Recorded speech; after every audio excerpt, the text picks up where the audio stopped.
Musisi Doa di Badai Holo atau yang akrab dipanggil Badai melarang keras lagu-lagu ciptaannya dinyanyikan oleh mantan bandnya Krispatih dan rekannya Semi Simorangkir.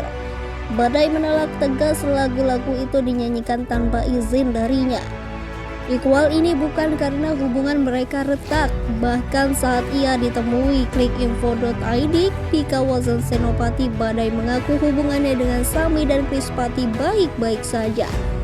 Beberapa waktu lalu ada sebuah festival musik yang mengundang Krispatih dengan format reuni bersama mantan vokalisnya Sami Simorangkir yang membawakan lagu-lagu mereka yang notabene ciptaan Badai. Simak video selanjutnya. Apa ini ada keterkaitannya dengan Mas Badai yang melarang untuk pihak SS dan grup band dulu untuk membawakan lagu, tidak boleh membawakan lagu? Oh iya, itu kan hak saya ya sebagai pemilik tunggal lagu-lagu saya yang dibawakan oleh mereka. Ya mau ditanggapi salah atau benar itu adalah hak saya sebagai pemilik lagu. Kecuali itu bukan lagu saya ya, baru boleh berisik gitu. Tapi kalau itu lagu saya punya hak. Nah, direspon dengan baik atau tidak itu soal belakangan. Artinya ya kami udah bertemu dengan baik-baik sih, tapi tidak berarti perjuangan saya untuk melindungi karya cipta saya berhenti. Saya akan tetap berjuang karena masih banyak cara lain atau masih banyak jalan lain untuk melindungi karya-karya cipta. Jadi ya jalan aja terus. Dari pihak sana ada keberatan nggak sih Mas Badai? Apa? Dari pihak Krispatih ada poin-poin menanggapi protes saya dengan baik. Kalau tidak ditanggapi dengan baik kan pasti kan ada hal-hal lain lagi. Tapi kan kita udah ketemu udah cukup ngobrol panjang lebar. Ya kan? Sekali lagi saya tegaskan, saya punya hak mutlak, absolut, tidak bisa terbantahkan kalau saya mengucapkan atau memberikan pemikiran-pemikiran tentang itu. Tapi hasil penyelesaian dari diskusi kemarin seperti apa Mas? Kalau versi saya sebagai pemilik lagu, hasilnya baik-baik saja. Tapi itu tadi yang saya bilang, mau hasilnya apapun tidak berarti seorang Badai akan berhenti untuk speak up, berbicara apapun, bukan hanya kepada pihak mereka tapi kepada siapapun yang melakukan penyelewengan atau pelanggaran mereka. Mas, sudah diperbolehkan atau bagaimana? Ya masih lihat bawainnya, kalau masih lihat bawain ya berarti diperbolehkan. Mas, tapi melihat bahwa di sini ada sebuah komitmen untuk payung hukum itu. Ini pertanyaannya maksudnya payung hukumnya apa nih maksudnya? Perlindungan lah tadi supaya tidak ada pembajakan atau segala macam, artinya ada pembelaan ketika. Oh, kalau lagu-lagu saya memang sudah under publishing sejak sejak mendirikan Krispatih sudah ada publishing, dan saya anggota LMK, anggota Warna Musik Indonesia untuk performing rights.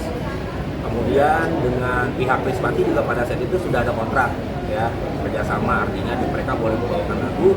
Saya kontrak hanya berlaku 1 tahun ya, dengan 20 lagu yang sudah saya izinkan.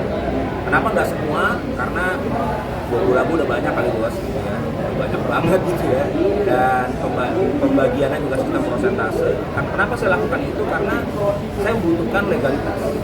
Saya nggak mau cuma ngomong verbal doang, karena itu nggak bisa ada pertanggungjawaban. Jadi kalau Mas tanya perlindungan hukum, saya sudah selalu mencoba bahkan beraudiensi dengan banyak pemangku kebijakan untuk merevisi beberapa peraturan bersama dengan teman-teman. Badai kan kemarin bertemu dengan pihak Semi Simorangkir ya.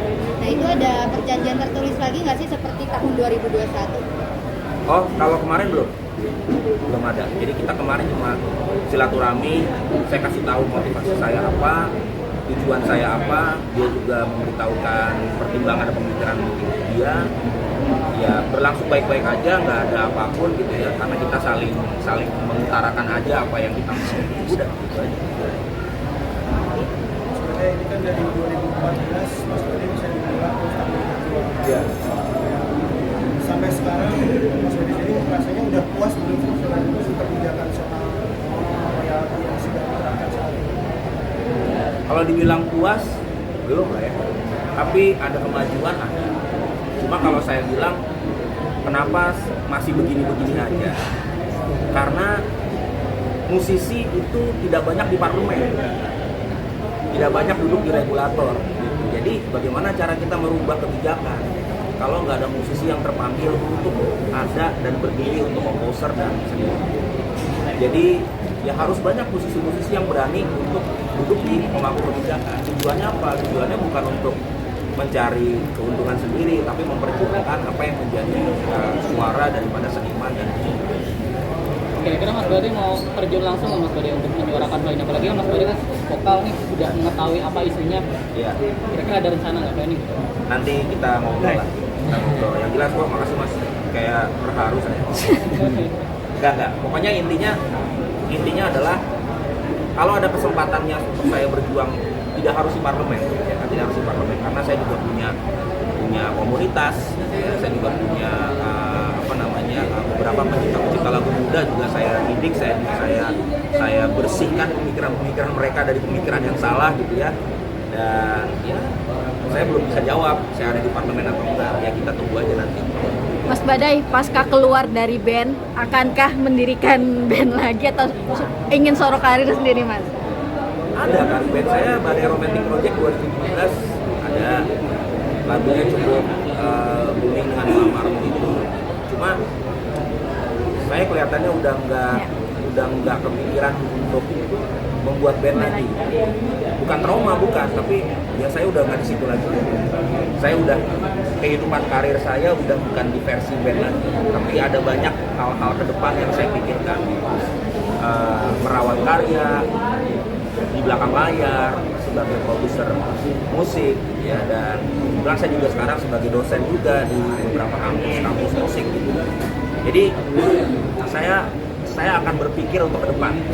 Saya nggak mau lagi membahas yang udah lalu-lalu, meskipun orang suka dengan menjual masa lalu. Saya nggak tertarik menjual masa lalu. Dan Bade sempat kesel banget sama orang-orang yang mengcover terus juga mencari orang yang mengcover ya, terus juga cari keuntungan. Sih. Cuma marah dikit aja. Iya. Karena ya itulah ya, maksudnya bukan gimana. Kalau sebenarnya saya bukan marah bukan nggak suka sama kegiatan cover, tapi saya keberatan dengan kegiatan cover yang tidak punya respect terhadap karya cipta. Ditegur malah galakan dia gitu loh. Ya kan, jadi ya ini kan mereka ini pengguna kan. Harusnya pemilik itu dia punya hak mutlak untuk menyatakan tidak dan menyatakan iya.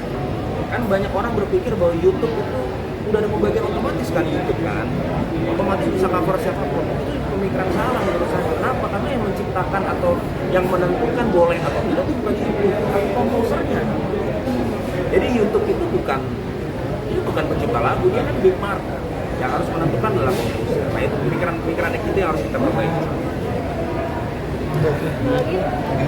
Udah? Oke.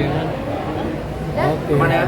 Oke Mas, terakhir dong mungkin resolusi di 2022 sebagai musisi di 2003 ini seperti apa? 2023 gimana?